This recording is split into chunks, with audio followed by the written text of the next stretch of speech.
Tervist! Mulle sattus juhuslikult ette üks üsna hiljuti avaldatud teadustöö, mis on heaks näiteks selle kohta, miks teadusuuringute tulemustest rääkides mõnikord jama aetakse. Ja eriti muidugi siis, kui inimene, kes sest kokkuvõtet kirjutab, ei viitsi või ei suuda uuringut ise mõttega läbi lugeda. No vaat, uuring ise on muidu selline.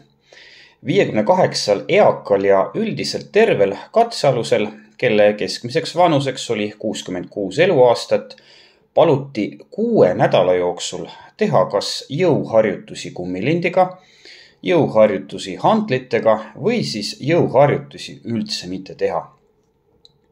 Enne 6-nädalase perioodi algust ja pärast seda mõõdeti kõigil osalejatel 2 olulist luutervise näitajat. Luude mineraaltihedust ja luude mineraalainete sisaldust.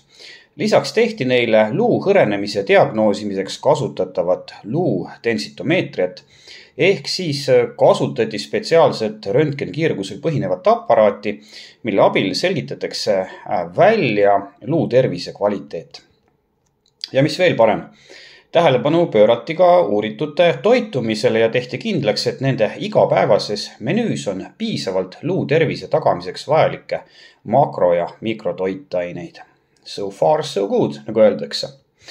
Jõutreeningu raames paluti eakatel 2 korda nädalas kas siis hantleid või kummilinti kasutades teha rinnalt surumist, ettekaldes seljatõmbeid, kükke, jõutõmbeid, õlatõsteid ja istudes seljatõmbeid.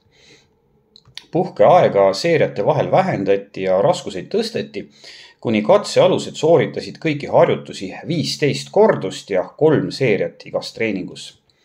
No, see ei ole üldse paha, see on täiesti korralik koormus. Ja tulemused. Kummilindi kasutamine ja mitte millegi tegemine ei muutunud eakate luu tervises ega näitajates midagi. Ent 6 nädalaga paranes samas treeningutes hantleid kasutanud eakatel mõnevõrra luude mineraalainete sisaldus ja luu densitomeetria uuringu põhjal ka üldine luu kvaliteet. Aga mõlemad paranemisnäitajad olid sedavõrd väikesed, et neid ei saanud statistilistel põhjustel pidada olulisteks ja sellisena uuringu tulemustes välja tuua. Vaata, teadusuuringute tulemuste esitlemisel on üks väga oluline näitaja nimega P-väärtus, mis on statistilist olulisust väljendav väärtus. Kui see teema sind huvitab, siis lase minna ja guugelda ja ma luban, et sa saad tublisti pead murda, aga lihtsalt öeldes peaks selle väärtuse kasutamine muutma kaduv väikeseks võimaluse, et tulemusteni jõuti juhuslikult. Seega, kui teadusuuringut tutvustades öeldakse, et mõju oli olemas, ent see oli statistiliselt mitte oluline, siis ei tähenda see, et mõju ei olnud olemas. Kui nüüd keegi loeb selle uuringu kokkuvõtet ja ei süvene või ei saa aru, siis võib ta kirjutada artikli pealkirjaga Jõutreening ei paranda eakatel luu tervist. Ja selline artikkel oleks loomulikult üdini vale ja vastuolus sellega, mida tegelikult leiti. Lisaks, uuring kestis ainult 6 nädalat. No kuulge, luud ei ole ju lihased, mis 6 nädalaga võivad mõnevõrra kasvada. Luud on küll elav kude, aga nende kvaliteedi muutumine võtab ikka palju kauem aega. Ja las ma tulen korraks selle P-väärtuse juurde tagasi. Kui sa teed 6 nädalat kestva uuringu, millesse sa kaasad ainult 58 inimest ja sa uurid luu tervist, no siis on tõenäosus, et P-väärtus on statistilise olulisuse esile toomiseks piisaval tasemel umbes sama suur, kui see, et pooltel uuritud inimestest kasvab uuringu käigus otsaette 3. silm. Kõike eelnenut arvesse võttes on tutvustatud teadustöö tegelikuks järelduseks see, et hantlitega tehtavad jõuharjutused parandavad eakatel luu tervist isegi nii lühikese ajaga, kui seda on 6 nädalat.